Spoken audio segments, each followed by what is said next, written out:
प्रश्न है, किसी स्मारक के आधार से एक क्षैतिज रेखा के एक बिंदु पर स्मारक के शिखर का उन्नयन कोण अल्फा है तथा टेन अल्फा है ना, यहाँ टेन अल्फा है, टेन अल्फा बराबर 1/5 है। स्मारक की ओर 138 मीटर चलने पर उन्नयन कोण बीटा है, जहाँ सेक बीटा बराबर √193/12 पाया गया। स्मारक की ऊंचाई मीटर में क्या है? ठीक है, देखो किसी स्मारक के आधार से एक क्षैतिज रेखा के एक बिंदु पर, ठीक है, स्मारक के आधार से एक क्षैतिज रेखा, ये जो क्षैतिज रेखा है, इस क्षैतिज रेखा के किसी बिंदु पर स्मारक के शिखर, अब ये स्मारक बना दो, ये स्मारक बना दिया, स्मारक का शिखर यहाँ है, उसका उन्नयन कोण अल्फा है, तो इस बिंदु से उन्नयन कोण ऊपर की ओर होता है, तो ये कोण दे रखा है हमें अल्फा।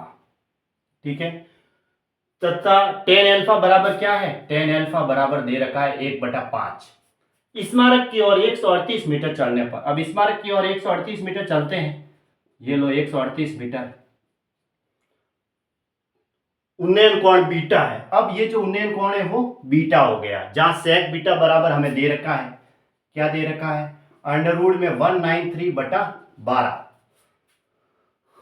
तो स्मारक की ऊंचाई क्या है? अब हमें स्मारक की ऊंचाई ये वाली बतानी है, ये, ठीक है। हमारे सामने एक ऐसी परिस्थिति थी, मैंने एक कोटेशन लिखाया था डायरेक्ट याद करने के लिए, कि अगर ये हमें डी दे रखी है और ये अगर बीटा है और ये पहले वाला अल्फा है, तो H बराबर क्या होता है? H बराबर होता है D/कोट बीटा माइनस कोट अल्फा।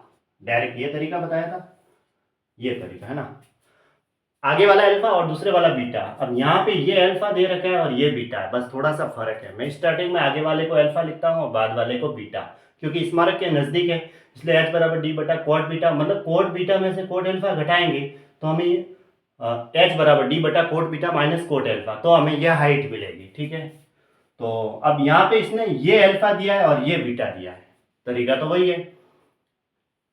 अब H बराबर क्या होगा? D/ इसके अनुसार, ठीक है, कोट अल्फा, क्योंकि यहाँ पीछे पीछे एंगल हम बीटा लेते हैं तो कोट बीटा, यहाँ कोट अल्फा है, कोट अल्फा यानी टेन अल्फा की वैल्यू कितनी है?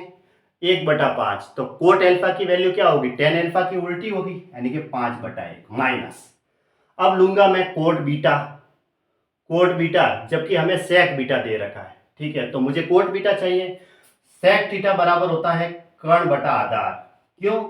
क्योंकि कोस थीटा का उल्टा होता है आधार बटा कर्ण का, सेक थीटा। अब हमें क्या चाहिए? कोट थीटा यानी लंब बटा आधार, लंब भी चाहिए, नहीं कोट थीटा क्या होगा? आधार बटा लंब होगा, टेन थीटा लंब बटा आधार होता है, तो आधार बटा लंब होगा। ठीक है, यहाँ 5 है ना, ये थोड़ा ऐसे हो गया, कुल कर्ण और आधार तो है, अब हमें लंब चाहिए, तो देखो कर्ण स्क्वायर बराबर क्या होता है? आधार स्क्वायर प्लस लंब स्क्वायर, तो कर्ण का स्क्वायर करेंगे तो √193 का स्क्वायर तो 193, और आधार का स्क्वायर यानी 144 प्लस लंब स्क्वायर, इसको इधर ला दो तो 193 माइनस 144 बराबर लंब का स्क्वायर, तो यहाँ 9 8 में 4 गया 4, तो लंब का स्क्वायर बराबर 49, तो लंब बराबर इसका 49 का वर्गमूल क्या होता है? 7 होता है, 7 का स्क्वायर 49, तो 7 आ गया हमें लंब। अब देखो हम यहाँ क्या लिखेंगे? पीछे वाला कोण बीटा दे रखा है, तो क्वाड बीटा बराबर क्वाड बीटा लिखेंगे। ठीक है, तो क्वाड बीटा बराबर क्या होगा? क्वाड थीटा बराबर होता है आधार बटा लंब, टेन थीटा का उल्टा लंब बटा आधार का, आधार बटा लंब, आधार तो दे रखा है 12 बटा लंब कितना है? लंब दे रखा है 7।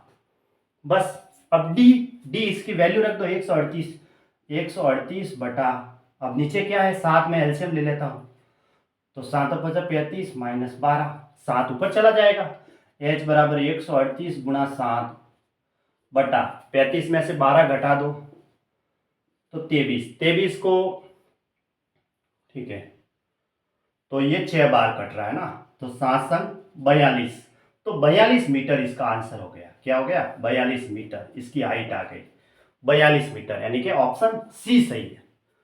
देखो तरीका मैंने ये तैयार कर रखा है, अगर ये हाइट है और आगे वाला कोण अल्फा और पीछे वाला कोण बीटा है और हमें ये दूरी डी दे रखी है, तो H बराबर D/कोट बीटा माइनस कोट अल्फा। अगर H दे रखी है तो D निकाल सकते हैं, और D दे रखी है तो मैं H निकाल देता हूँ। बस अब एंगल को इसने चेंज कर दिया, इसको अल्फा कह दिया, इसको बीटा कह दिया, और वैल्यू दे रखी है टेन अल्फा और टेन बीटा की, तो तरीका हम वही लगाएंगे। कोट बीटा की जगह क्या है? कोट अल्फा है, माइनस कोट अल्फा की जगह यहाँ कोट बीटा है, और वैल्यू यहाँ से फिर पुट कर दो, वैल्यू पुट कर देने के बाद ये हमारा आंसर आ गया, ऑप्शन सी सही है।